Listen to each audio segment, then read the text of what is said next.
Eagle vision school of profits international और शकाना glory ministries की तरफ से सभी का फिर से एक बार स्वागत है। हम मिल रहे हैं भविष्य सूचक पाठशाला के लिए प्रॉफिटिक टीचिंग लेटर नंबर 61, भविष्य सूचक पाठशाला नंबर 61। हम एक गायन लेंगे। हे हमारे बाप तू जो स्वर्ग में है, हमें सब कुछ पिता परमेश्वर से मिलता है, हमें उसका शुक्रगुजार होना चाहिए। हे हमारे पिता,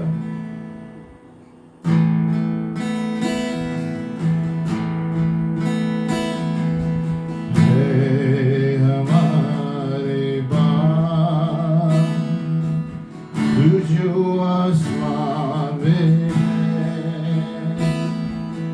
तेरा नाम पाक माना जाए, तेरी बादशाह आए। है हमारे बाप तू जो आसमान में है,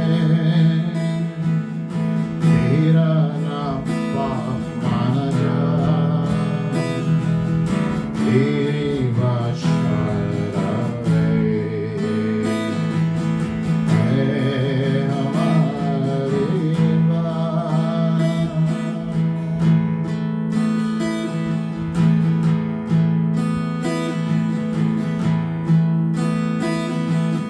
जैसी तेरी मर्जी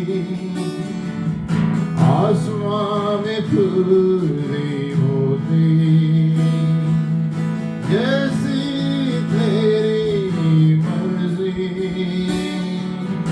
आसमां में पूरी होती, वैसी तेरी मर्जी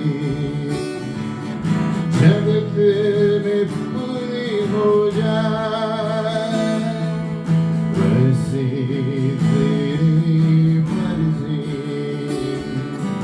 जगत में पूरी हो जाए। है हमारे बाप तू जो आसमान में है, तेरा नाम पाक माना जाए, तेरी बादशाह आए। रोज की रोटी हमारी आज हमको दे दे, रोज की रोटी हमारी आज हमको दे दे, जीवन की रोटी तू है, तू ही हमारा बल है, जीवन की रोटी तू है, तू ही हमारा बल है। हमारे बाप तू जो आसमान में है, तेरा नाम पाक माना जाए, तेरी बादशाह आए।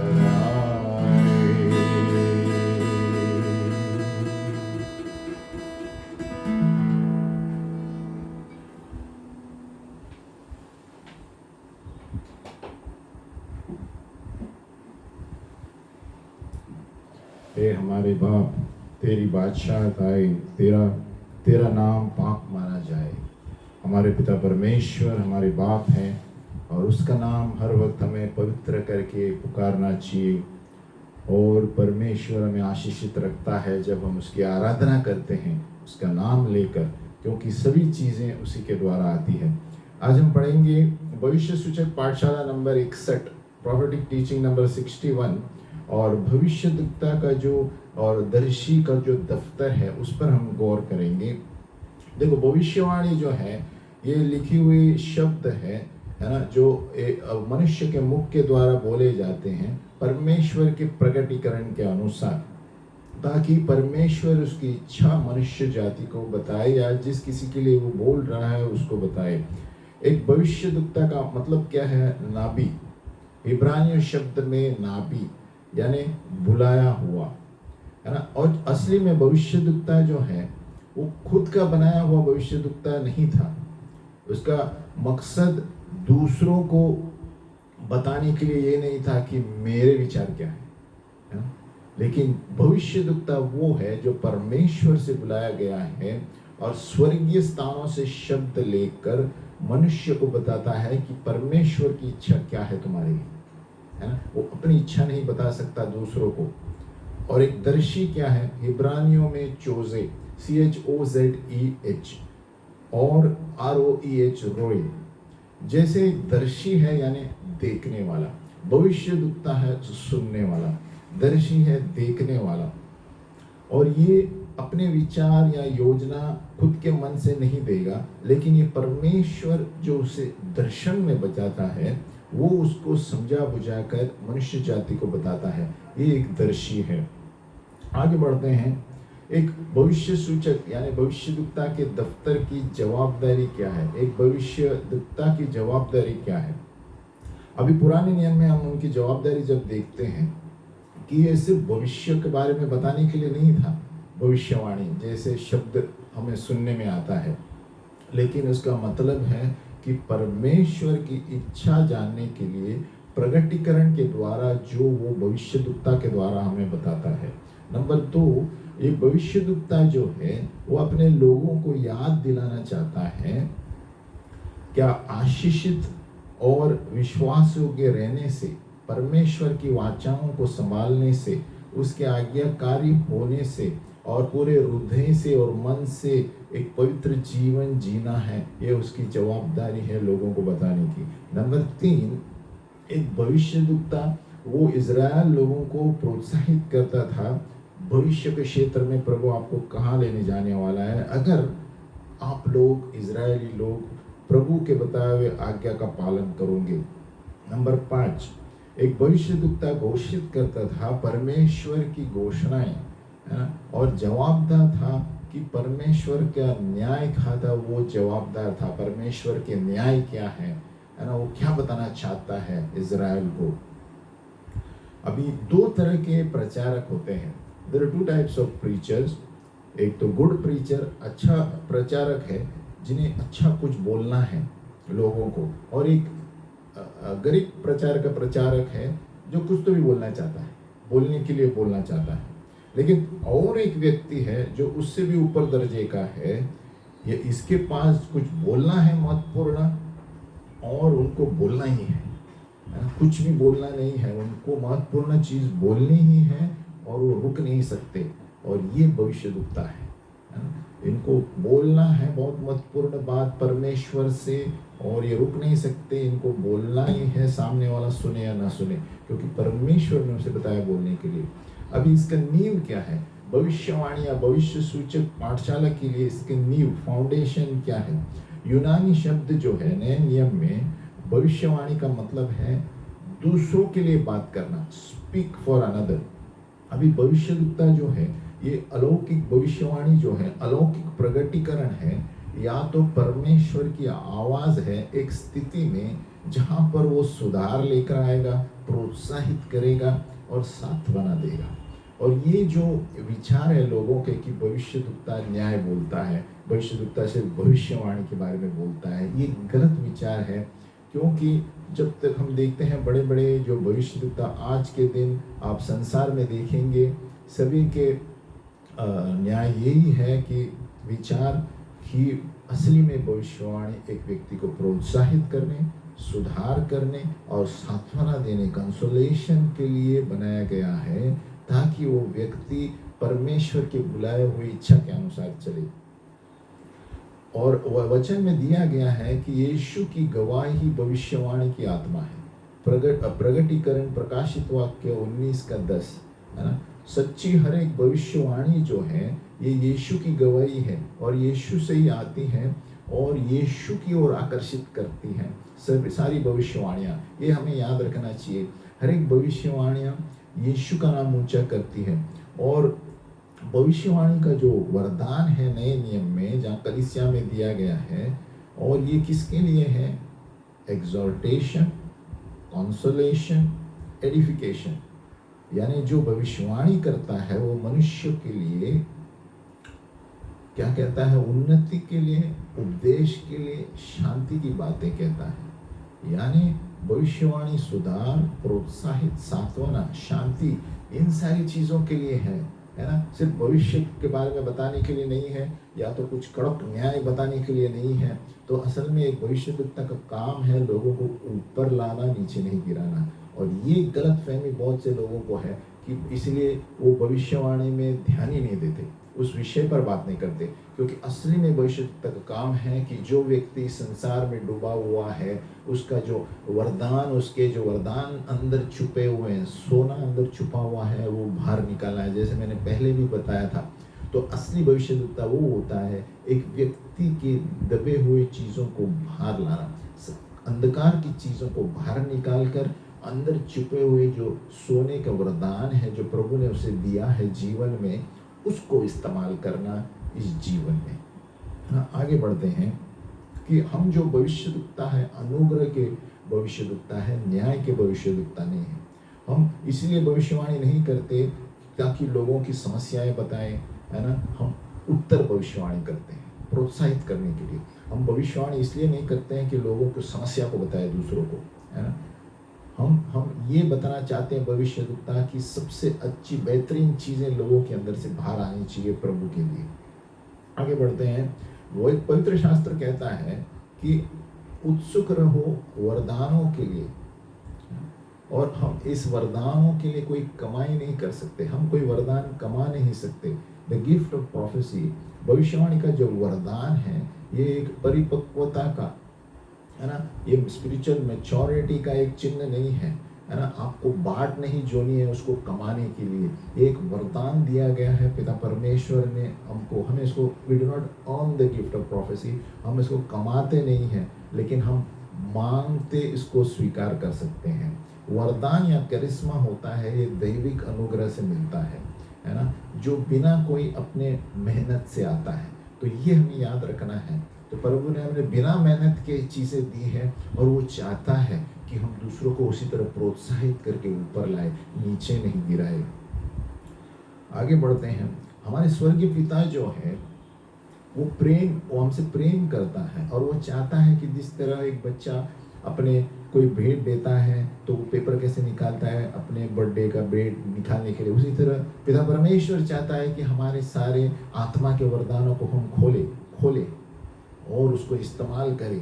तो कितना और प्रभु हमें देगा अगर जो हम उसको पवित्र आत्मा के वरदान मांगेंगे। बहुत सारे विश्वासी लोग हैं जहाँ पर पंचगुनी सेवका 5 फोल्ड ऑफिस में चलते हैं, इनके बहुत तेजी से अभिषेक है थोड़े वरदानों में, लेकिन इसलिए कि एक अभिषेक है एक वरदान से, उसका मतलब ये नहीं कि बाकी 5 वरदानों में हम घुसे नहीं। ये गलत फहमी है ना? सभी आत्मा की वरदान जो है हमें दिए गए हैं, जैसे हमें उसको मांगते हैं, जैसे हमारी ज़रूरत है। हर एक विश्वासी के पास वो काबिलियत है हर एक वरदान में चलने का।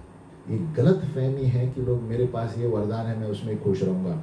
जब मांगोगे तो तुम्हें दिया जाएगा। इसलिए पौलुस कहता है एकदम उत्सुक रहो कि भविष्यवाणी के वरदान को। मैं चाहता हूँ कि सभी लोग भविष्यवाणी करें, मूसा ने भी यही कहा, लेकिन ये हमारी मुख के ऊपर है।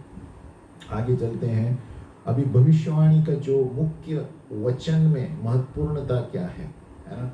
और उत्पत्ति से प्रगटीकरण प्रकाशित वाक्य तक हम देखते हैं पिता परमेश्वर हर वक्त प्रभु लोगों से बातें करता था, है ना? वो सपनों के द्वारा, दर्शनों के द्वारा, स्वर्गदूतों के द्वारा और भविष्यद्वक्ताओं के द्वारा हम बाइबल में देखते हैं। और यीशु मसीह स्वयं परमेश्वर की आवाज़ के लिए ठहरता था, है ना? और वो कहता था, मैं जो मेरा पिता कहता है वही मैं करता हूँ। कहाँ पर भी पवित्र शास्त्र ये नहीं कहता कि योएल की जो प्रतिज्ञा है है ना, वायदा है, उसका कोई एक्सपायरी यानी चला गया है, वो उस वक्त के लिए बताया था नहीं।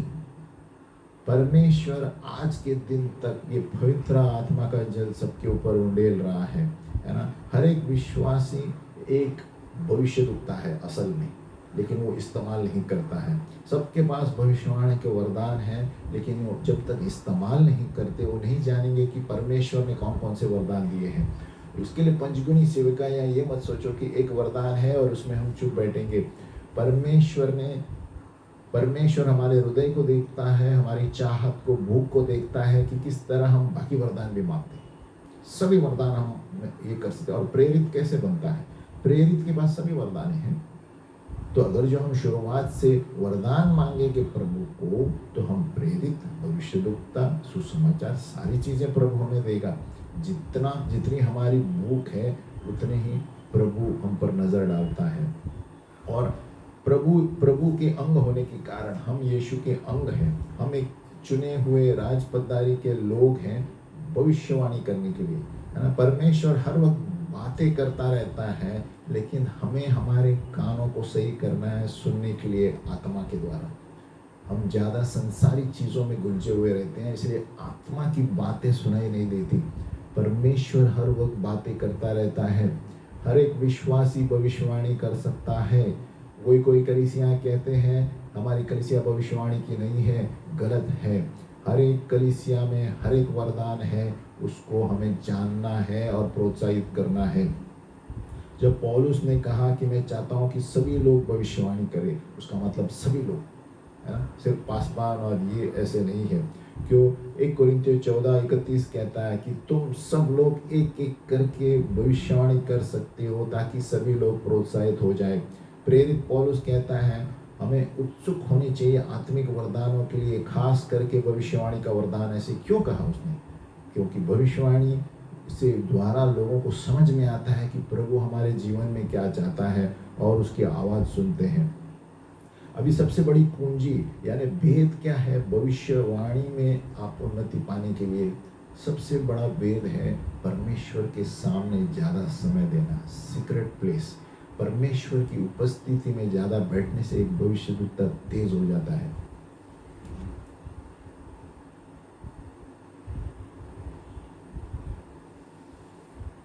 सेवकाई जो है व्यक्तिगत, यानी व्यक्तिगत रूप से यीशु के साथ गहरे संबंध। जैसे हम उसका चेहरा खोजते हैं, उसकी आवाज़ सुनते हैं, जो यीशु के हैं वो उनके साथ बातें करते हैं।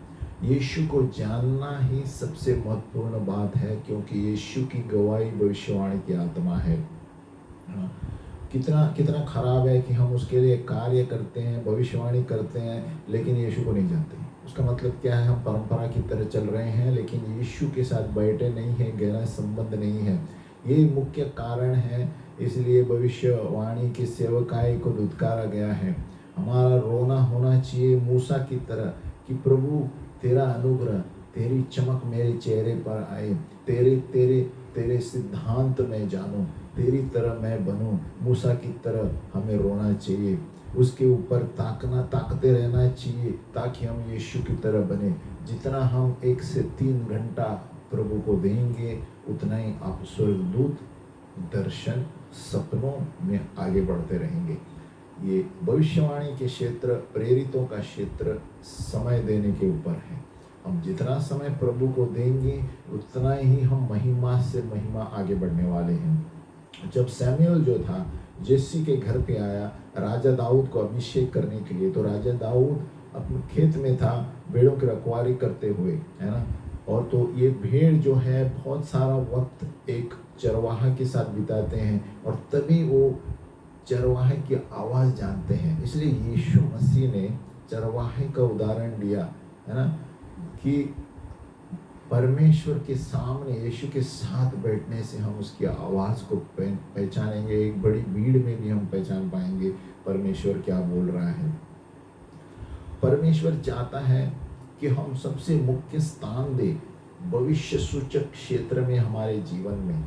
बहुत से लोग इस क्षेत्र को इसमें दिलचस्पी नहीं रखते, क्योंकि उनको सही तरह से पढ़ाया नहीं गया है। क्योंकि कलीसियाएं इसमें दिलचस्पी नहीं लेती, क्योंकि पासवान और लीडर स्वयं इसमें दिलचस्पी नहीं लेते। कारण क्या है? क्योंकि अलग अलग वो सोचते हैं, जैसे हमने बताया अभी, भविष्यवाणी हमारे लिए नहीं है, ये वरदान हमारा नहीं है। सारे पंचगुनी सेवकाइयाँ एक कलीसिया में है और सारों पंचगुनी सेवकाइयों को हम इस्तेमाल कर सकते हैं। इसीलिए बहुत सारी कलीसियाएं दूसरे कलीसिया की नकल करते हैं। हमें देखना है हमें प्रभु क्या बोलता है, और हमारी कलीसियाओं में सारे 5 सेवकाइयाँ हैं।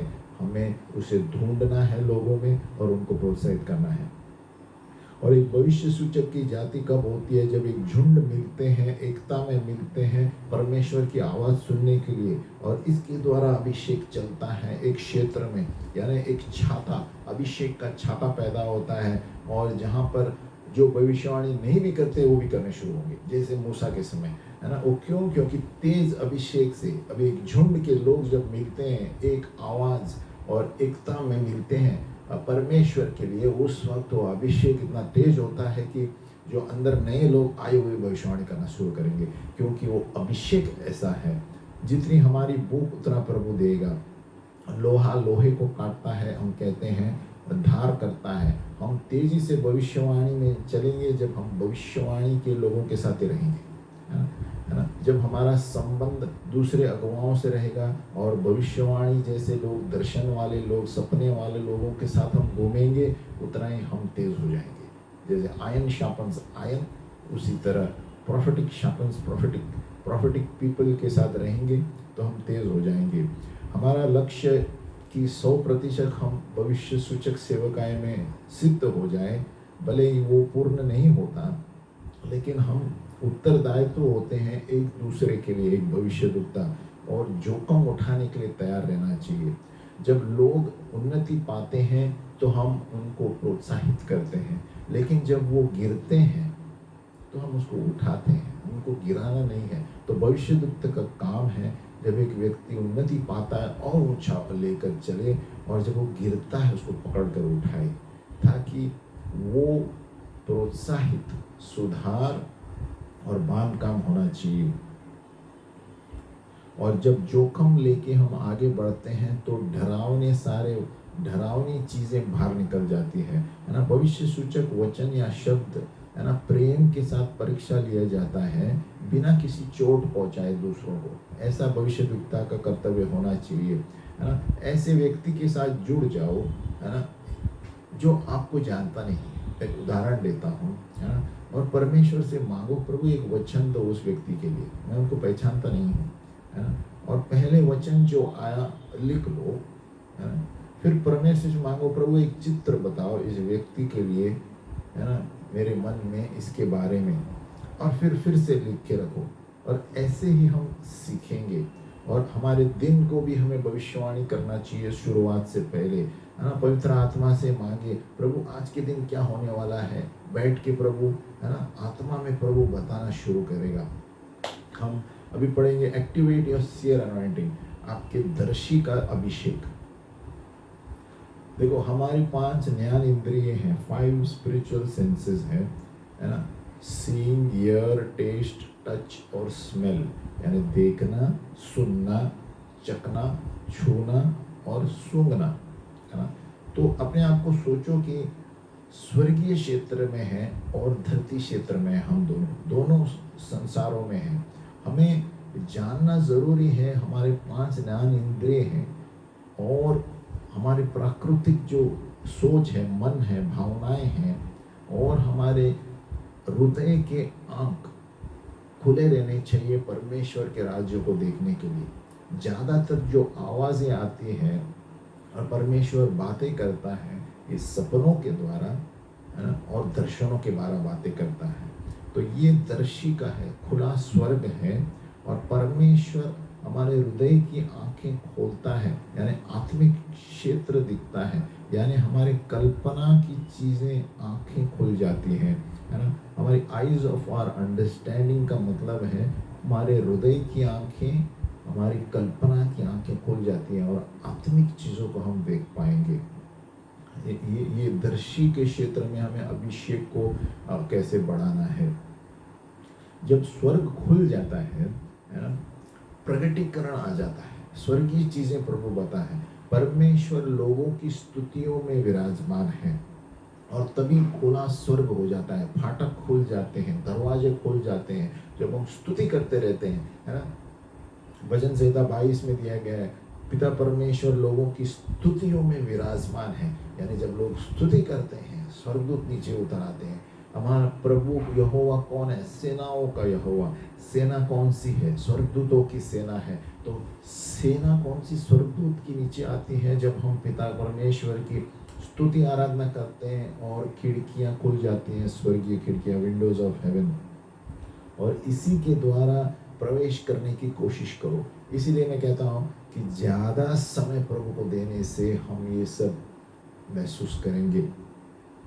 नंबर 1, खुला स्वर्ग जो है यानी दर्शन, प्रकाशन, प्रभु का शब्द। Open heavens is visions, revelation and word of the Lord. Number 1, आप एक्सरसाइज करो, व्यायाम करो अपने कल्पना के क्षेत्र में, योर इमेजिनेशन।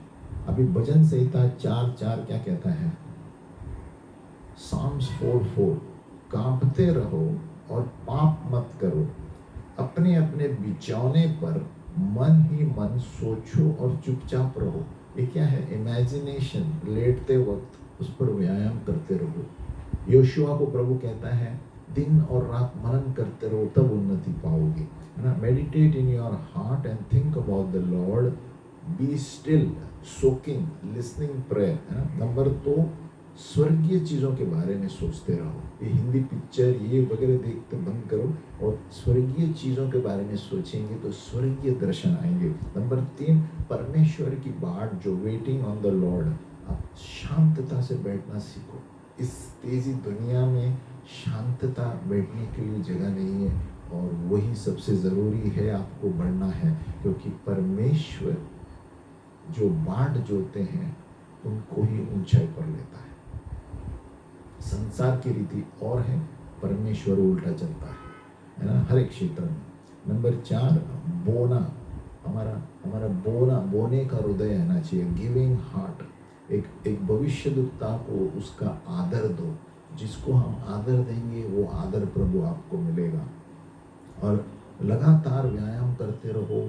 कौन सा व्यायाम? कि परमेश्वर के सामने बैठने का, 1 घंटा, 1.5 घंटा, 2 घंटा, जितना हम बैठेंगे उतना परमेश्वर की चीज़ें देख पाएंगे, खिड़कियाँ खुल जाएंगी। अभी कुंजियाँ क्या है एक अच्छे आदत के लिए, आत्मा में देखने के लिए? What are the keys to develop a habit to see in the spirit, यानी आत्मा में देखने के लिए हम कैसे तेज हो जाए, है ना, स्पिरिचुअल चीज़ें। नंबर 1, पिता परमेश्वर के साथ अपना दरवाज़ा खोलो, जैसे मैंने बताया, उसके साथ ज़्यादा समय बिताओ। उसका दरवाज़ा खुला है, हर वक्त हमारे दरवाज़ों को हमें खोलना है। इंटीमेसी यानी गहरा ही भेद है दरवाज़ा खोलने का। जितना हम यीशु के सामने बैठेंगे उतने दरवाजे खुलेंगे। हमारे हृदयों के बीच में एक पर्दा है ना, लेकिन उसके साथ जब बैठेंगे ये पर्दा खुल जाता है और ये दरवाज़ा खुल जाता है। ये परमेश्वर यीशु के साथ गहराई के लिए बैठो, है ना, सिर्फ बैठने के लिए मत बैठो, लेकिन प्रभु मुझे कुछ और बताओ, महिमा की चीज़ें और मैं देखना चाहता हूँ, और बताओ, तब प्रभु कुछ बताता है। नंबर 2, ओवरकम फियर, भय की आत्मा को निकाल दो प्रभु पर भरोसा रखते हुए, क्योंकि पिता परमेश्वर बेटे से प्रेम करता है और उसको सब कुछ बताता है ना। और किसको दिखने में आता है कि पिता क्या कर रहा है? बेटे को, है ना। एक बेटे को ही दिखता है पिता क्या कर रहा है। इसलिए हमें अवेलेबल होना चाहिए पिता के प्रेम के लिए, हमें तैयार रहना चाहिए हमारे द्वार खोलते हुए, और तब परमेश्वर अपने द्वार खोलेगा हमारे ऊपर। नंबर 3, हमारे विश्वास को जगाओ, विश्वास को पैदा करो, है ना। हम जब जितना हम गवाही देते रहेंगे, भविष्यवाणी के बारे में सभाओं में गवाह देंगे, तो विश्वास की वातावरण बढ़ जाता है, विश्वास का वातावरण बढ़ जाता है। विश्वास के वातावरण कैसे बढ़ना है? गवाही देते रहो कि देखो ये हुआ, मैंने ये दर्शन पाया, ये सपना इसके बारे में देखा और ये सही हुआ। तो क्या होता है? हमारा विश्वास बढ़ता है। और क्रिएटिंग फेथ। नंबर 4, प्रार्थना करो कि परमेश्वर के क्षेत्र धरती पर आए, परमेश्वर की स्वर्गीय चीज़ें धरती पर आए जिस तरह स्वर्ग में है, as it is in heaven. हमारे हमारे इर्द गिर्द जो है अंधे की दुनिया है ना, है ना, लेकिन यीशु मसीह कहता है कि वो अंधे की चीज़ें इस धरती पर आए as it is in heaven, जैसे कि वो महिमा यहाँ पर उतरे। परमेश्वर की इच्छा है कि धरती पर इस वक्त ऐसी चीज़ें हो जो स्वर्ग में है ना? बिना किसी शौक, बिना बीमारी का, बिना पीड़ा का, क्योंकि हम प्रभु यीशु में स्वर्गीय स्थानों में बैठे हैं। तो प्रभु चाहता है कि हम वो अंधे की चीज़ों को नीचे लेकर आए। तो हमें वो अंधे की चीज़ों को नीचे लाना है, प्रभु के साथ बैठने से ही ये होगा। जितना हम प्रभु के साथ बैठेंगे तो अंधे की चीज़ों देखना शुरू करेंगे, और जब अंधे की चीज़ों में हम युद्ध लड़ते हैं तो नीचे तुरंत हो जाता है। जब अंधे की स्वर्गीय चीज़ों में हम चीज़ें देखना शुरू करते हैं, यानी स्वर्ग के लिए आपके धरती में आपके लिए हो जाएगा, है ना। जिस तरह हम ऊपर से देखते हैं धरती पर, तो ऐसे सोचना चाहिए कि धरती पर स्वर्गीय चीज़ें गिर रही हैं, ऐसा समझ के प्रार्थना करना चाहिए, क्योंकि हम स्वर्गीय स्थानों में बैठे हैं। नंबर 5, हमारे कल्पनाओं का व्यायाम करना चाहिए, एक्सरसाइज और इमेजिनेशन, है ना। भजन संहिता 63, है ना, जब हमारे विचारों पर हम मनन करते हैं रात को, तभी प्रभु बातें करता है। हम हमें इसीलिए पीछे रहते हैं क्योंकि हम और कुछ सोचते रहते हैं इस तंबू में, इस शरीर में, है ना। हमारे शरीर में हम कुछ पढ़ाई लिखाई के बारे में सोचते हैं, कुछ व्हाट्सएप के बारे में सोचते हैं। प्रभु कहता है मेरे वचन पर मनन करो, स्वर्गीय चीज़ों पर मनन करो, सिंहासन पर मनन करो, और तभी हमारी कल्पना पर जब हम व्यायाम करते हैं सही चीज़ों की, उस सही चीज़ें नीचे आएगी। नंबर 6, स्वर्गीय चीज़ों के बारे में सोचो, जैसे मैंने बताया, है ना। वचन हर वक्त प्रोत्साहित करता है कि आप सपने देखें और स्वर्ग के बारे में सोचें, और देखें कि स्वर्गदूत कैसे दिखते हैं, है ना, सिंहासन कैसे दिखता है ना। दिन भर दिन हम नए होते जाते हैं, है ना। हम उन चीज़ों को नहीं देखते हैं जो तात्पूर्वक हैं, हम उन चीज़ों पर ताकना चाहिए जो अनदेखी हैं और अनंत काल के लिए हैं। थिंग्स विच आर इटर्नल, उस पर मनन करो। Meditate on third heaven encounters, जो भी वचन में दिए गए हैं उस पर मनन करो। किसने, याकूब ने स्वर्गदूत को देखा, उन्होंने क्या बातें की, उस पर मनन करते करते हम अपने दर्शी की भाषा को जानेंगे। और जो भी बाइबल में पिछले उदाहरण हम पढ़ते जाएंगे, जिन्होंने स्वर्गदूतों को देखा, वार्तालाप किया पिता परमेश्वर की आवाज़ से, और उसके द्वार के द्वारा ही आपके द्वार भी खुल जाएंगे। जैसे जैसे हम पुरानी चीज़ें पढ़ते हैं बाइबल में से, वही आमना सामना आपका भी हो सकता है। ये विश्वास और ये भूख हमारे अंदर रहना चाहिए कि वही अनुग्रह, भविष्यवाणी, भविष्यद्वक्ता को, जो वो पंक्ति में बाइबल में लिखा है कि वो मेरे अंदर भी हो। प्रभु आपको क्यों नहीं देगा? अगर जो हम महिमा से शुरू करते हैं तो हम महिमा से महिमा आगे बढ़ेंगे, है ना। बाइबल में सारी चीज़ें महिमा की हैं, है ना। दिन भर दिन हम नए होते जाते हैं, है ना। हम वो चीज़ों को नहीं देखते, ये तात्पूर्वक है, इस दुनिया में कब्र में जाने वाले। हमारा लक्ष्य उस चीज़ों पर रहना चाहिए तो अनंत काल के लिए है, और तब प्रभु हमें वो आनंद देगा, वो चीज़ें बताएगा, और स्वर्गीय चीज़ें धरती पर लेके आएगा हमारे लिए। तो हमें धरती की चीज़ों की चिंता नहीं करनी है। जब स्वर्गीय चीज़ों पर हमारा ध्यान, लक्ष्य रहेगा, तो रोटी, कपड़ा, मकान खुद ब खुद प्रभु तैयार करता है। इसलिए प्रभु कहता है, बी हेवनली माइंडेड, स्वर्गीय चीज़ों पर ध्यान रखो। अन्य जातीय लोग संसार की चीज़ों के बारे में सोचते हैं। नंबर 7, वेटिंग, परमेश्वर की बाट जोड़ना, है ना। परमेश्वर की आवाज़ सुनने के लिए उसकी उपस्थिति में बैठो, स्थिरता से और शांतता से, ऐसे, और अन्य भाषा में आहिस्ते प्रार्थना करो। जितना हम स्थिर बैठेंगे उतना हमें स्वर्गीय चीज़ों के बारे में ज़्यादा जानकारी होगी। आगे बढ़ते हैं। हमारी आत्मिक आंखें कहाँ हैं? एफिसियों 1:18, यूनानी भाषा में आइज ऑफ योर हार्ट, यानी हमारे हृदय की आंखें का अनुवाद किया गया है कि हमारा मन, हमारी बुद्धि और हमारी कल्पना, है ना। एफिसियों 1 में दिया है ना, अपनी आंखों को ज्योतिर्मय बनाओ प्रभु, हृदय को ज्योतिर्मय बनाओ। तो असली में इसका अनुवाद है हमारे मन की आंखें खोल, बुद्धि की आंखें, काल्पनिक आंखें खोल, ताकि हम स्वर्गीय चीज़ों के बारे में जानें। एक दर्शी भविष्यद्वक्ता, सीयर प्रॉफिट, है ना, वो हमें बता सकता है कि हमें कौन से रास्ते पर जाना है ना। एक नाभी भविष्यद्वक्ता, वो सिर्फ वचन के द्वारा बहता रहता है ना, जो दर्शन के अनुसार नहीं, लेकिन वचन से आता है और आवाज परमेश्वर की सुनता है। अभी 10 कारण हैं, 10 reasons for the spirit of revelation and wisdom।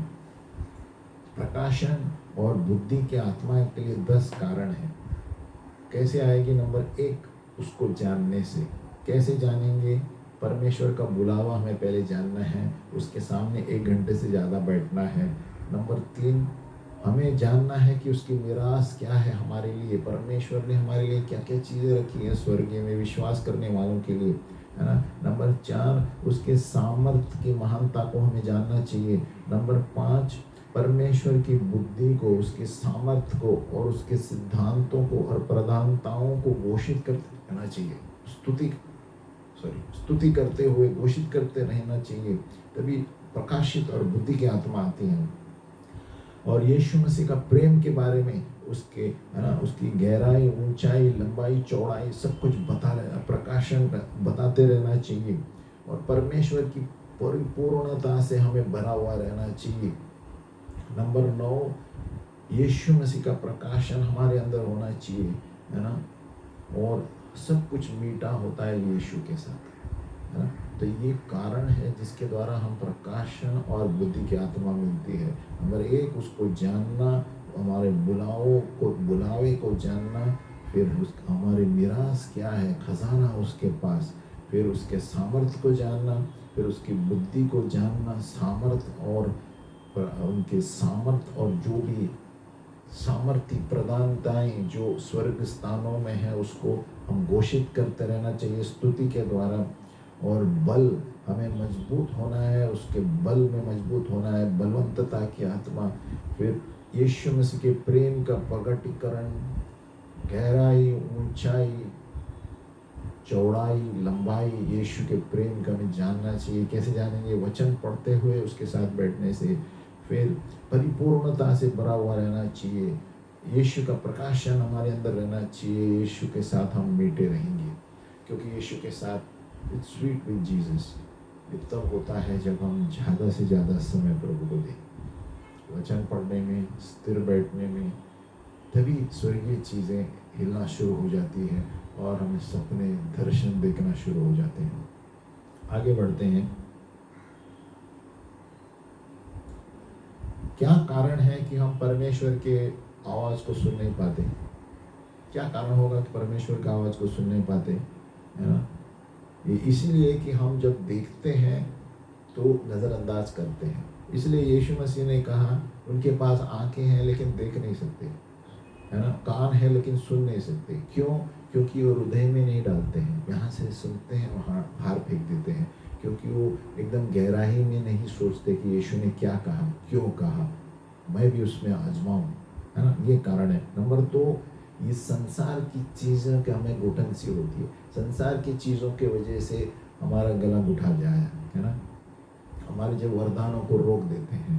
Number 3, पवित्र आत्मा जो हमें बोलता है, हम अपने हृदय खड़क करके उसको सुनते ही नहीं है। नंबर 4, हमारा हृदय और किधर चला जाता है, परमेश्वर के साथ प्रार्थना ही नहीं है, प्रार्थना का जीवन ही नहीं है, तब आवाज़ कैसे सुनेंगे, है? फिर पाप, अविश्वास, इसके वजह से, और कहते हैं डल ऑफ हियरिंग, हम प्रभु की सेवकाई में विश्वास से कुछ करते ही नहीं है, तो हमारा विश्वास कैसे बढ़ेगा, और विश्वास नहीं बढ़ेगा तो हम प्रभु की आवाज़ कैसे सुनेंगे। तो जितना हम प्रभु में बने रहेंगे, प्रभु की सेवकाई करते रहेंगे, तभी उतना प्रभु में हम ये सारे दर्शन, सपने, प्रभु हमें कैसे आगे बढ़ना है बताएगा।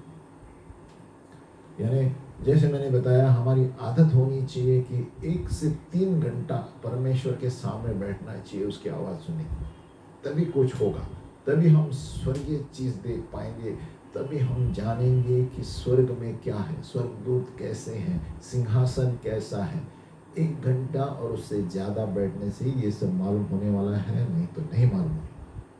इसलिए बहुत सारे लोग कलीसिया में आते हैं, सभाओं में आते हैं, लेकिन प्रभु को नहीं जानते। बहुत सारे लोग प्रभु प्रभु बोलते हैं, लेकिन प्रभु को नहीं जानते, क्योंकि उनके साथ गहराई में बैठते हैं। परमेश्वर को जानना है तो उसको 1 घंटे से ज़्यादा समय देना है, तभी आप जीवित परमेश्वर को जानेंगे जो स्वर्ग में है, और यीशु मसीह को जानेंगे जो सिर्फ एकमात्र मध्यम है पिता के पास जाने का।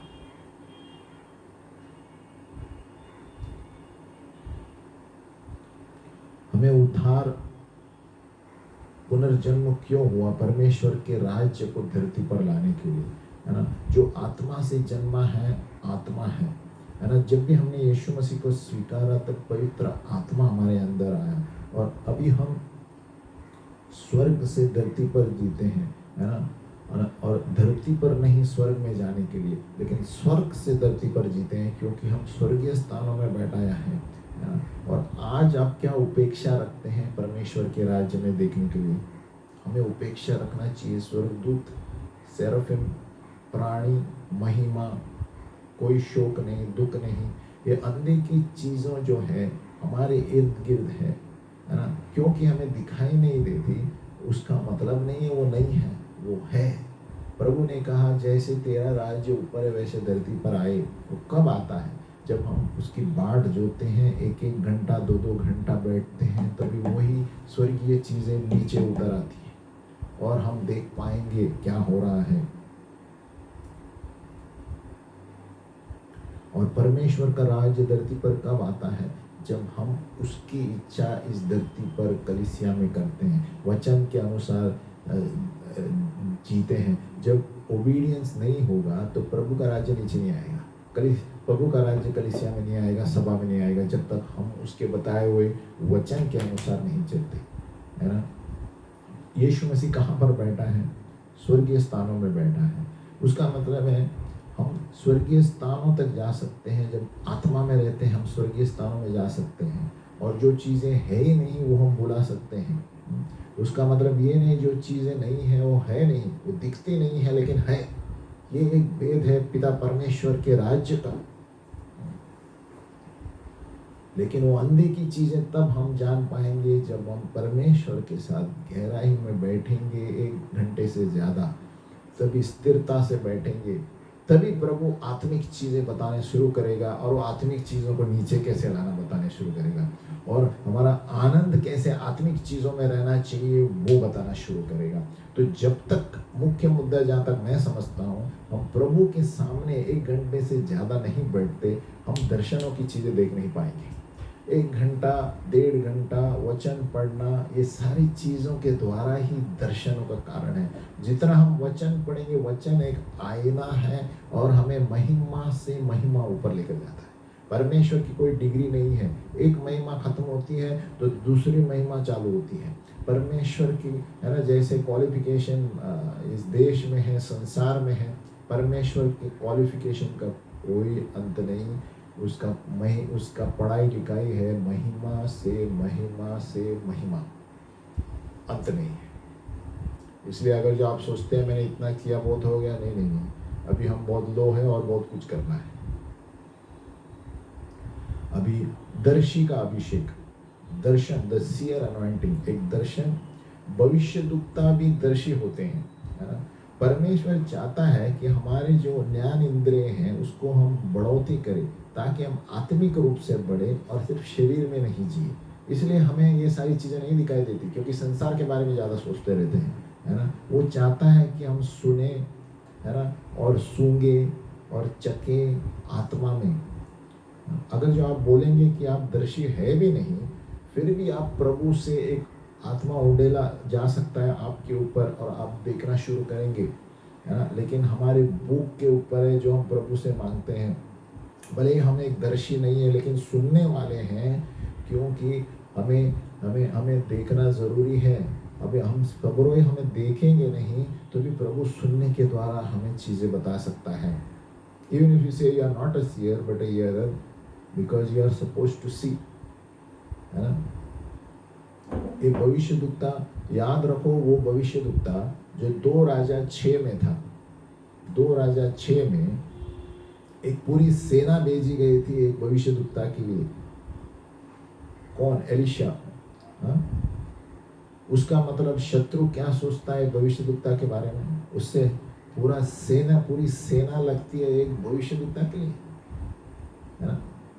तो भविष्यवाणी के क्षेत्र में हमारी आंखें खोल सकती हैं और आंखें बंद भी हो सकती हैं। उसका मतलब एक भविष्यद्वक्ता का महत्वपूर्णता उसकी कितनी है। एक भविष्यद्वक्ता के लिए राजा ने पूरी सेना भेजी, शत्रु। हाँ? क्योंकि शैतान डरता है भविष्य सूचक क्षेत्र लोगों का, क्योंकि उनको पता है शैतान को ये आत्मिक सारी चीजें देख पाते हैं जो और आदमी नहीं देख सकते। और जिस तरह एक भविष्य सूचक क्षेत्र में आदमी दिखता भी है, आंखें बंद भी कर सकते हैं प्रभु। यहाँ पर उदाहरण कौन सा है? एलिशा। एलिशा के दास जो थे वो एक आदमी चीजों को नहीं देख पाए, यानी आंखें बंद थी उसकी। एलिशा ने कहा घबराओ मत, जो उनके पीछे हैं वो उनसे भी ज्यादा है, जो उनके आगे हैं, जो हमारे पास है उनसे भी ज्यादा है। तो उसके दास को समझ में नहीं आया, उसकी आंखें बंद थी। कौन सी आंखें बंद थी? आत्मिक आंखें, मन की आंखें, काल्पनिक आंखें। इसलिए ये आंखें तब खुलती है जब प्रभु के सामने बैठते हैं और हम देख पाते हैं एक आदमी बात करता है, उसके पीछे क्या चल रहा है, उसके अंदर क्या चल रहा है। तो जब एलिशा ने क्या प्रार्थना किया, उससे पहले बताना चाहता हूँ कि इतना बड़ी सेना भेजी एक भविष्यद्वक्ता के लिए। अगर जो प्राकृतिक रूप थे, अगर जो वो नहीं होता भविष्यद्वक्ता, प्राकृतिक व्यक्ति होता तो वो बच नहीं पाता, है ना? लेकिन यहाँ पर भविष्यद्वक्ता ये उनके पास है जो उनके विश्वास को बदलता है और दूसरे के विश्वास को भी बदलता है, वो देखने में, है ना? और वो शत्रु को भी अपने रास्ते से हटा देता है। तो एक भविष्यद्वक्ता का सामर्थ्य देखो कितना है, उसके कार्य देख के। और वही अभिषेक के द्वारा उस सर्वेंट ने, दास ने स्वर्गदूतों को देख पाया, है ना? जब एलिशा ने प्रार्थना किया, प्रभु उनकी आंखें खोल, तब उसकी जान में जान आ गई। उसका मतलब भविष्य सूचक, भविष्यवाणी जब में आप देखते हैं तो आप किसी को डरते नहीं है, क्योंकि आपको पता है परमेश्वर की सेना आपके पास है। भले ही आप अकेले होंगे, कोई कुछ बिगाड़ नहीं सकता। तो यहाँ पर भविष्यद्वक्ता का कर्तव्य क्या है? सिर्फ भविष्यवाणी करना या सुनना ऐसे नहीं है। एक भविष्यद्वक्ता हमारे या तुम्हारे बारे में बताता है कि परमेश्वर की इच्छा क्या है तुम्हारे लिए। वो काम भी करता है कि समझो हम चूक रहे हैं और संसार में उलझ रहे हैं, तो प्रभु ऐसे भविष्यद्वक्ता को भेजेगा और कहेगा आप प्रभु के चीज़ों पर ध्यान लो, प्रभु आपकी चीज़ों पर ध्यान देगा। तो भविष्यद्वक्ता का कर्तव्य यही नहीं है कि सिर्फ भविष्यवाणी करे, लेकिन परमेश्वर की इच्छा बताता है दूसरों को नीचे आकर।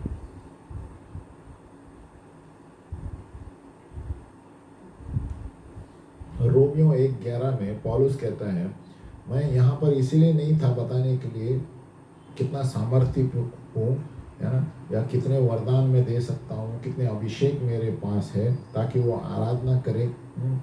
वो सिर्फ स्पर्धा के लिए वहाँ पर नहीं था।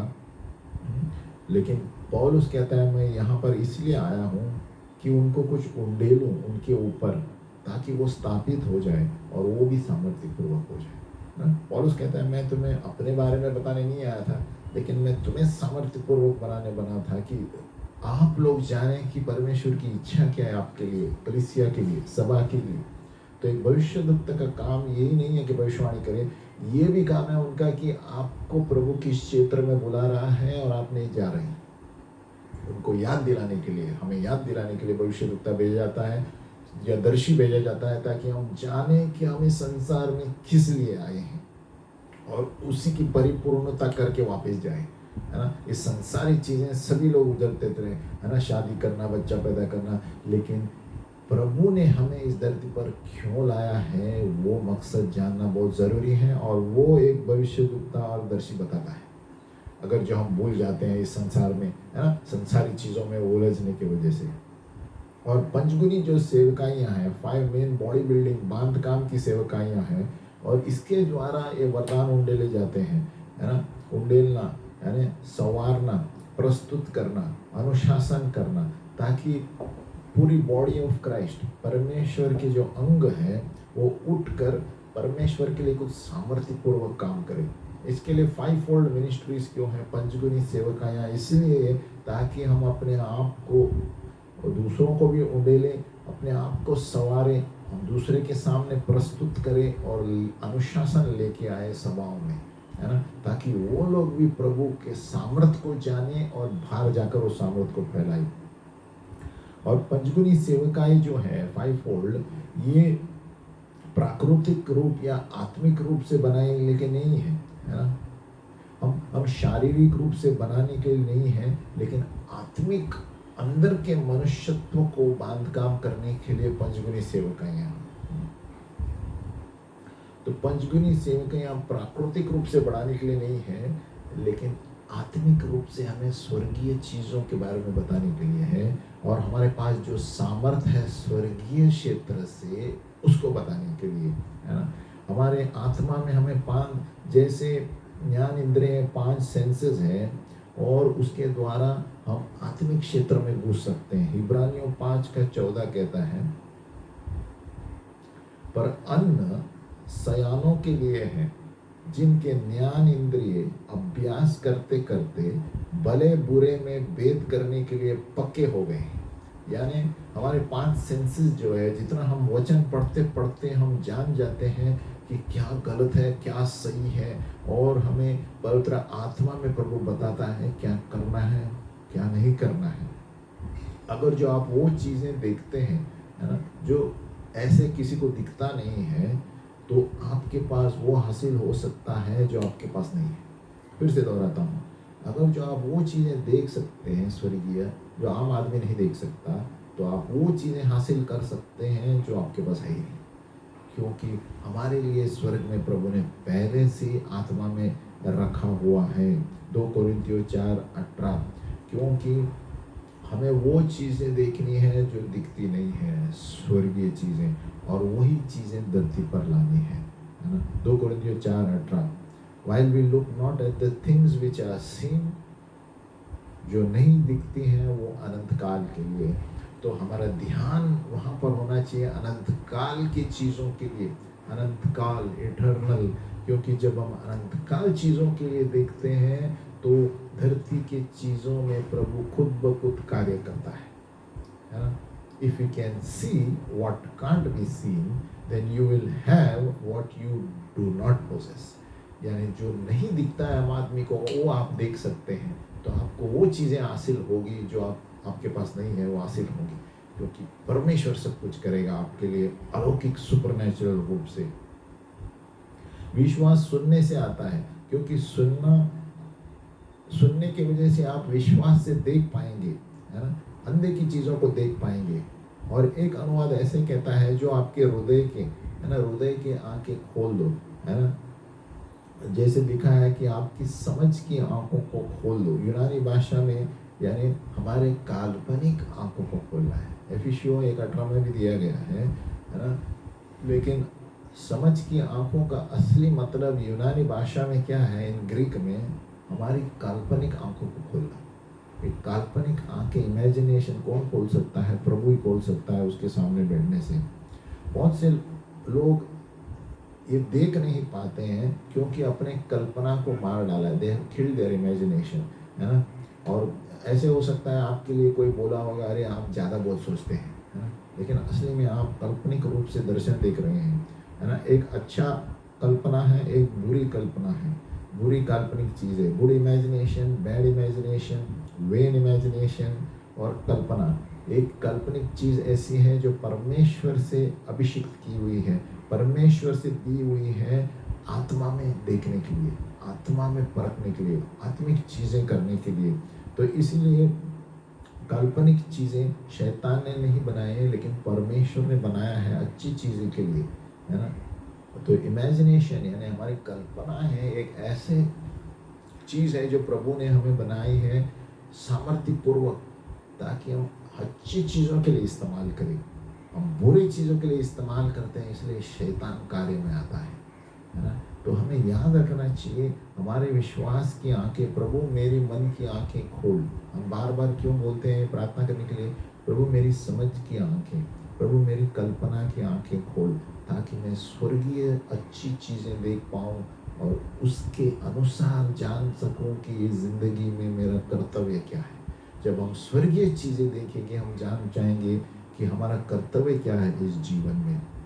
अभी एक दर्शी और भविष्यद्वक्ता, the seer and the profit, है ना, सुनने वाला कान और देखने वाली आंखें, दोनों प्रभु से हैं। लेकिन थोड़े भविष्यद्वक्ता ऐसे हैं जो सुनते भी हैं और देखते भी हैं, दोनों चीज़ें करते हैं, भविष्य सूचक दर्शी होते हैं, सीयर एंड द प्रॉफिट। ज़्यादातर के भविष्यद्वक्ता सुनते हैं शब्द, है ना, और दर्शी जो है वो देखता है ना। और उसमें से इब्राहिम, यूसुफ, एजेकियल, डैनियल, हबक्कुक, ज़करिया, ये सारे दर्शी भविष्यद्वक्ता थे। इब्राहिम, यूसुफ, ये लोग दिखता था, प्रभु बातें करता था दिखते हुए। प्रेरित और भविष्यद्वक्ता जो है, ये सेवकाई के लिए एक मददगार है सभा में, बॉडी ऑफ क्राइस्ट के लिए, प्रभु के अंग के लिए। बॉडी ऑफ क्राइस्ट यानी दुल्हन है ना, कलीसिया एक दुल्हन है, और उसके लिए ये लोग नींव हैं। कौन? प्रेरित और भविष्यद्वक्ता ये बताते हैं कि कलीसियाएं सही चल रही है नहीं चल रही है, प्रकटीकरण लेकर आते हैं, उंडेलते हैं वरदान, है ना, जागृति लेकर आते हैं और पुनर्स्थापित करते हैं। और ये प्रेरित और भविष्यद्वक्ता इनके दोस्त भी कहा गया है, दूल्हा का दोस्त। दूल्हा कौन है? यीशु मसीह। तो apostles and prophets are called friends। हमारा यीशु मसीह है, दूल्हा है, और कलीसिया जो है दुल्हन है। तो ये लोग सिखाते हैं और प्रचार करते हैं प्रगटीकरण में, है ना, देन और दूसरे सेवकाओं से भी ज़्यादा कलीसियाओं, है ना। तो प्रकाशन, रेवलेशन इज द की। दो तरह के प्रकाशन हैं, two types of revelation, word revelation, prophetic revelation. एक शब्द का प्रगटीकरण, भविष्य सूचक प्रगटीकरण, और हमें दोनों भी प्राप्त कर सकते हैं। भविष्य सूचक प्रगटीकरण होता है भविष्यवाणी और दर्शन, दोनों दिखते हैं आपको। प्रॉफिटिक रेवलेशन, 9 वरदान है ना, 9 गिफ्ट्स ऑफ द स्पिरिट, है ना।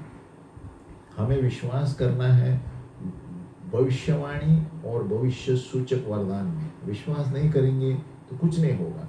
पवित्र आत्मा का जो भाषा है ये भविष्यवाणी है, दर्शन है और सपना।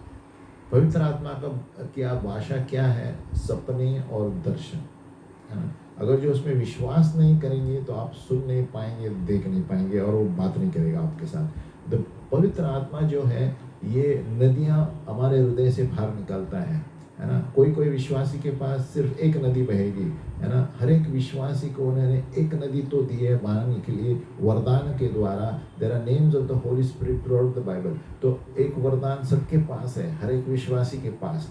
और कभी कभी नदियाँ बहती हैं, है ना, भविष्यवाणी, प्रेरित, सुसमाचार, सारी नदियाँ दी गई हैं, है ना। और जब विश्वासी लोग साथ में झुंड में मिलते हैं, ये दर्शनें, सपने, सारी चीज़ें एक साथ पैदा होती हैं, है ना। और उस वक्त वो नदी, भविष्यवाणी के नदी के द्वारा आता है उस सभा में, और सभी लोग भविष्यवाणी करते हैं। तो पवित्र आत्मा के पास वो नदी है जो हमारे हृदय से निकलती है। यीशु मसीह ने कहा तुम विश्वास करो, तुम्हारे अंतड़ियों से सोता बहेगा, है ना।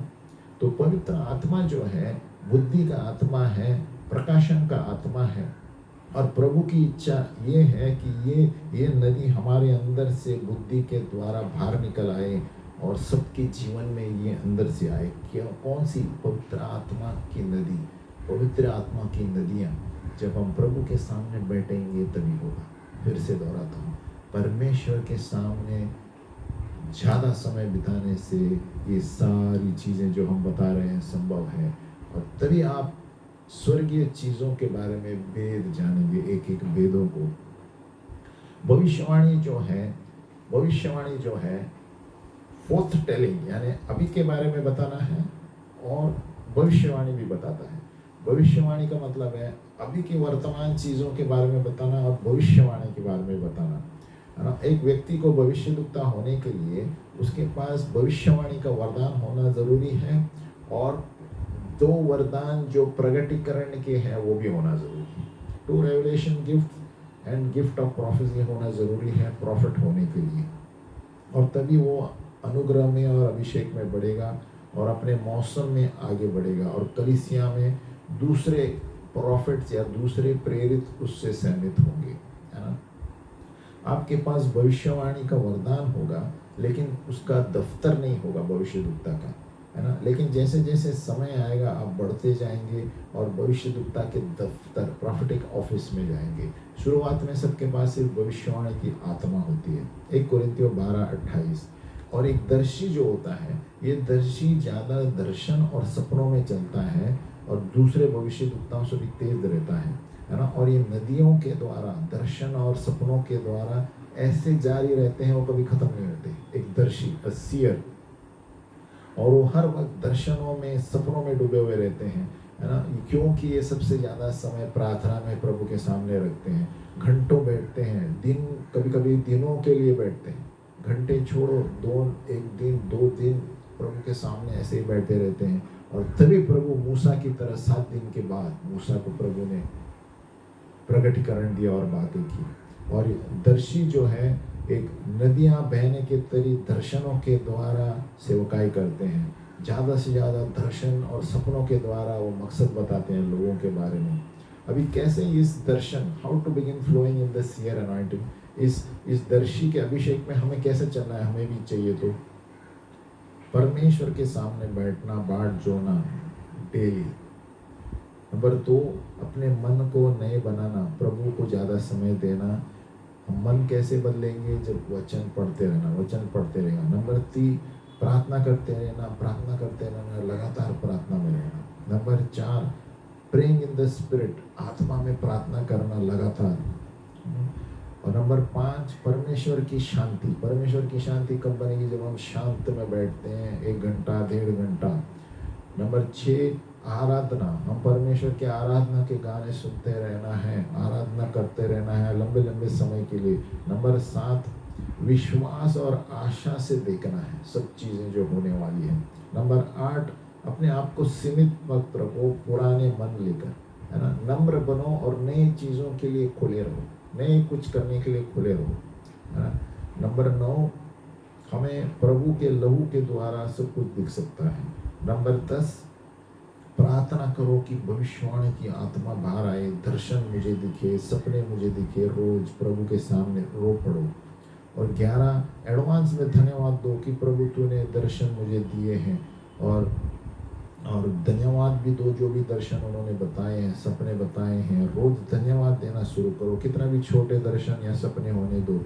नंबर 12, लिखते रहो जो भी होता है ना। प्रार्थना करते रहो, समझ के लिए बाट जोते रहो, अनुवाद करने के लिए प्रभु के सामने बैठो, प्रभु इस दर्शन का मतलब क्या था तब आप कंपेयर कर पाएंगे, है ना। इसलिए दर्शी तरीका का जो अनॉइंटिंग है, अभिषेक है, ये ज्ञान इंद्रियों से चलता है ना। सूंघना सुनना उससे ही चलता है ज़्यादा से ज़्यादा। अभी पंचगुनी जो सेवकाइयाँ हैं, पंचगुनी सेवकाइयाँ जो हैं, हम हमारे उंगलियों से देख सकते हैं, है ना। कभी कभी उंगलियों से हम महसूस कर सकते हैं। ये अंगूठा थंब जो है ना, ये सारे दूसरों के ऊपर है ना। wraps around the other fingers, है ना, इसके ऊपर, है ना, यानी प्रेरित। नंबर 2, 4 फिंगर, ये उंगली जो है पॉइंटर है, ये पॉइंटर यानी भविष्यद्वक्ता। बीच वाली उंगली तीसरी है, यानी ये सुसमाचार, सबसे लंबा, है ना, सबसे लंबा क्षेत्र में जा सकता है लोगों को सुसमाचार देने के लिए। नंबर 4 है अंगूठी की उंगली, यानी पासबान। ये पासबान शादीशुदा है प्रभु के अंग के लिए, है ना। नंबर 5, छोटी उंगली, शिक्षक है, क्योंकि ये शिक्षक कानों तक पहुंच सकता है ना। तो ये 5 चीज़ें हैं। हालेलुया। ये थंब जो है प्रेरित, ये सारे उंगलियों के ऊपर है। नंबर 2, प्रॉफिट उंगली बताता है। 3, सुसमाचार देने वाला, सबसे लंबी यानी लंबे क्षेत्र तक जा सकता है शिक्षण में। नंबर 4, अंगूठी यानी पासबान, कलीसिया के साथ शादी हुआ है। नंबर 4, छोटी सी उंगली जो कानों को खुजार सकता है शिक्षण के द्वारा, टीचर, है ना। और कभी कभी ऐसा होता है हमारे दाएं और बाएं हाथों के द्वारा प्रभु हमें बताता है कि किधर क्या हो रहा है। जब जब कभी हम प्रार्थना में बैठते हैं और हमारे दाएं दाएं हाथ की उंगलियों में कुछ हो रहा है, तो हम जान जाएंगे कि ये व्यक्ति सेवकाई में परिपक्व है ना। When I feel something on the fingers of my right hand, है ना, तो हम जानते हैं कि ये हम परिपक्व है, एक वरदान है। अगर जो मेरे बाएं हाथ में कुछ हो रहा है, कि हम जानते हैं उनकी सेवकाई की वरदान है, लेकिन अभी मैच्योर नहीं हुआ है ना, उसका मतलब ये भविष्यद्वक्ता नहीं हुआ है ना, इट नॉट डेवलप, है ना, कि वो भविष्यद्वक्ता है या पासवान है। और अगर जो एक व्यक्ति, है ना, दौड़ने को रखता है चलने से पहले, है ना, तो वो समझो भविष्यद्वक्ता है, भविष्यद्वक्ता का अनॉइंटिंग है, लेकिन वो अभी तक मैच्योर नहीं हुआ है, परिपक्व नहीं हुआ है। लेकिन ऐसे लोग सभाओं में रहना चाहिए उनके साथ जो भविष्यद्वक्ता है, अगुवाओं के साथ, है ना, ताकि वो सेवकाई में भविष्यद्वक्ता बने, है ना। तो ये अलग अलग तरीके हैं सेवकाई के अभिषेक के, सबके पास नहीं होंगे, है ना। जो दाएं हाथ की उंगलियां से परिपक्वता बताती है, बाएं हाथ की उंगलियों से ऐसे लगता है कि परिपक्व नहीं है लेकिन सेवकाई में है ना, इनके पास वरदान है। अभी समझो एल्बो, है ना, ऐसा लगता है आपको ये छूट गया है, ये अलग हो गया है ना, मिनिस्टरिंग सेवकाई के समय या कहाँ पर भी, उसका मतलब एक व्यक्ति अपने गलत जगह पर है, गलत जगह पर कार्य कर रहा है, प्रभु ने वहाँ पर बुलाया नहीं है ना, यानी आप वो नहीं कर रहे हैं जो प्रभु आपके लिए चाहता है। ये कब होता है? जब आपको यहाँ पर ऐसे लगता है ये छूट गया है, ये हाथ से अलग हो गया है, तो उसका मतलब आप प्रभु के बुलावे के अनुसार नहीं चल रहे हो, आप अलग हो गए हो, है ना। तो ये ज़रूरी नहीं है कि सबके लिए ये वरदान है, ये ज़रूरी नहीं है, जैसे मैंने बताया दाएं हाथ बाएं हाथ सबके लिए प्रभु अलग अलग लोगों को अलग अलग तरीके से महसूस कराएगा, उंगली के द्वारा, है ना, आत्मा में बताएगा ये परिपक्व है या नहीं, अलग अलग तरीके की। जो दर्शी का अभिषेक तो है हर वक्त परमेश्वर के लोगों के साथ ही चलता है, अकेले में कभी नहीं चलेगा।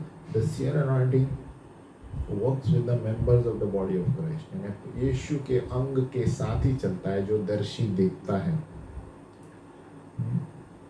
और दर्शी जो है ज़्यादातर आत्मिक क्षेत्र में दर्शन, सपने, स्वर्गदूत, परमेश्वर की सुगंध, ये सारी चीज़ें देखते रहते हैं, है ना, ये सारे उनके जीवन के भागीदार हैं। और हम सब लोगों को इसके लिए बुलाया गया है। जब प्रभु यीशु ने हमें उद्धार करता, वो हमारा उद्धार करता बना, तो हम सब लोगों का असली में ये जवाब, ये हम सब लोगों के लिए है। लेकिन हम इसमें क्यों नहीं हैं? क्योंकि हम सबसे पहले प्रार्थना को कम समय देते हैं। ये सारी चीज़ें हम भी देख सकते हैं जब हम सबसे ज़्यादा 1 घंटे से भी ज़्यादा प्रभु को समय देंगे, तब आप अलौकिक चीज़ देख पाएंगे, है ना। और ये सब चीज़ों को हम कमा नहीं सकते। None of these things can be earned, कष्ट करके, जैसे बाहर हम पैसा कमाने जाते हैं। परमेश्वर के वरदान मुफ्त में है और हम विश्वास से इसे हिलाना है ना। हमारे कार्य नहीं है, हमारे प्रयास नहीं है ना। प्रयास करना यानी पवित्र आत्मा के स्वभाव से बिल्कुल विरोध में है। पवित्र आत्मा मुफ्त वरदान देता है ना। कभी कभी दोनों भविष्य सूचक और दर्शी दोनों के वरदान साथ में चलते हैं, है ना। और दोनों सेवकाई में साथ में चलते हैं, भविष्यद्वक्ता और दर्शी। लेकिन कभी कभी ऐसे भी होता है कि भविष्यद्वक्ता आवाज़ सुनना ज़्यादा होता है, या तो दर्शी ज़्यादा देखता है भविष्य और सुनता कम है, ऐसे भी हो सकता है। एक दर्शी कहता है, अंत करेंगे यहाँ पर, एक कलीसिया के सभा के वक्त उन्होंने खुला दर्शन देखा, आँख खुली थी जब आराधना हो रही थी। उन्होंने देखा परमेश्वर के स्वर्गदूत उतर रहे हैं, चढ़ रहे हैं, है ना, और स्वर्ग से बाहर निकल रहे हैं जैसे याकूब की सीढ़ी की तरह, और वहाँ पर प्रकाशन ज्ञान लेकर नीचे आ रहे हैं धरती पर। और फिर प्रभु ने कहा देखो उनके हाथों में क्या है। और जैसे स्वर्गदूत नीचे आए सभा में, और मैंने देखा कि आँख और पंख थे। फिर प्रभु ने कहा ये आँख का मतलब है परमेश्वर दर्शी का अभिषेक कलीसिया में दे रहा है ना। आँख, है ना, एक साल में देने वाला है, और दर्शी का अभिषेक और भविष्यद्वक्ता के चिन्ह, और पंख जो है ये भविष्य सूचा के चित्र है, कि कि भविष्य सूचक क्षेत्र में कलीसिया आगे बढ़ने वाली है। पंख कभी भी दर्शाते हैं ऊंचाई पर लेना, यानी स्वर्गीय क्षेत्रों में प्रभु चीज़ें बताने वाला है, ऊंचाई पर लेने के लिए जो पहले उन्होंने कभी नहीं देखे, है ना। तो ये दर्शी ने स्वर्गदूत को देखा नीचे लाते हुए, तो ये स्वर्गदूत नीचे लाके ये वरदान फेंकते जाते हैं, है ना। ये आँख के वरदान, यानी लोग देख पाएंगे। तो सवाल ये है कि हम सभाओं में बैठ के क्या सोचते रहते हैं।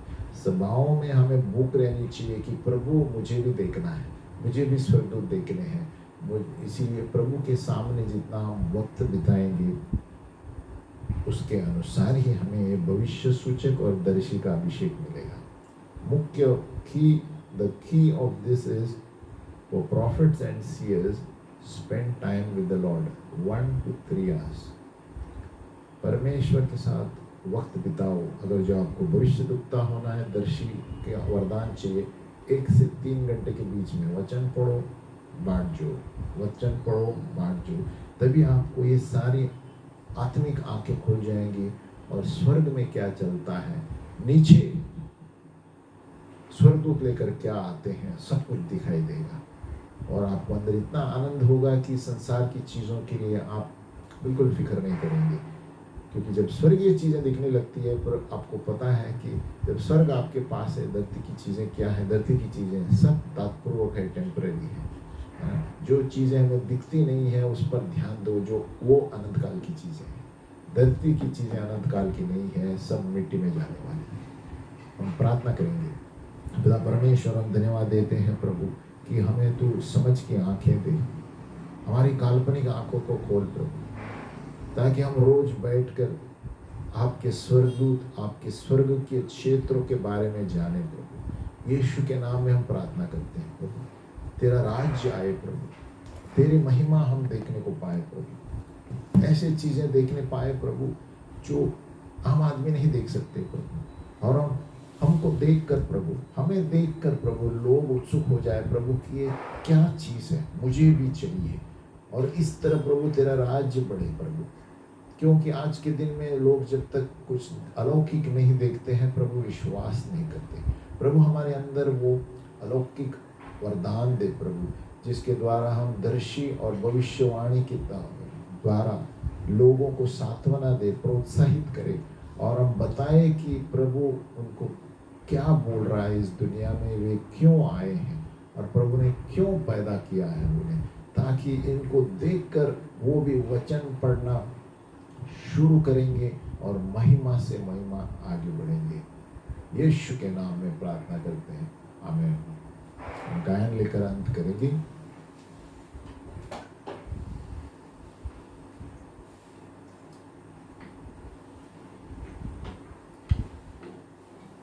हे हमारे बाप,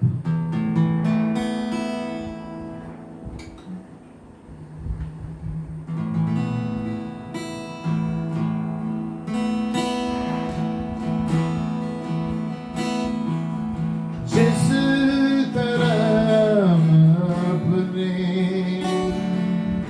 अपराधी को माफ कर दे,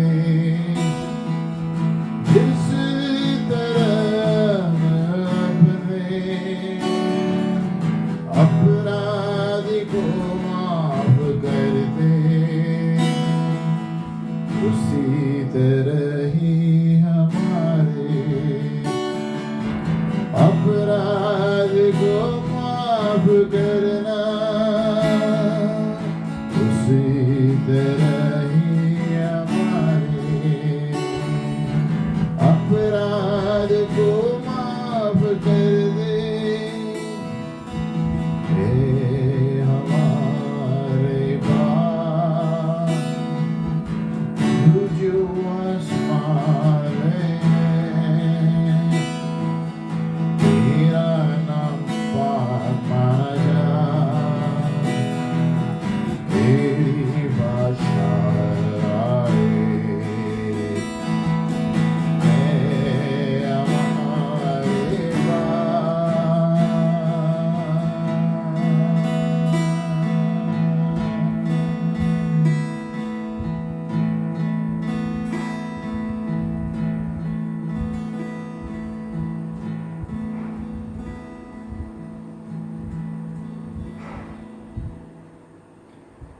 धन्यवाद। हम फिर से मिलेंगे अगली बार भविष्य सूचक पाठशाला नंबर 62 लेकर, प्रॉफिटिक स्कूल नंबर 62। तब तक के लिए धन्यवाद। प्रभु आपको आशीष दे, आपके परिवार को आशीष दे।